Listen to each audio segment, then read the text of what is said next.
బీదర్లో దీపావళి తర్వాత ప్రతి ఒక్కరు వాళ్ళ షాప్ని పూజ చేసుకుంటారు, పూజారిని పిలిపించుకున్నారు. అలాగే ఇక్కడ ప్రతి ఒక్కరికి భోజనాలు కూడా పెడతారు. ఇదేదో కొత్తగా ఉంది, మన ఆంధ్రాలో ఎక్కడ ఇలాంటి కల్చర్ లేదు, కానీ ఇక్కడ విచిత్రంగా ఉంది, బాగుంది, టేస్ట్ కూడా బాగుంది, డిఫరెంట్గా ఉందన్న.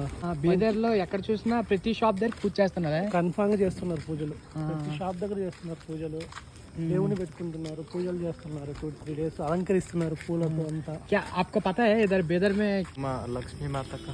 हाँ, लक्ष्मी माता का पूजा करते हैं सभी ओनली शॉप्स, सभी शॉप्स का।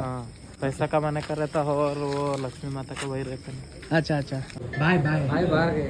सौभाग्य लक्ष्मी रावम्मा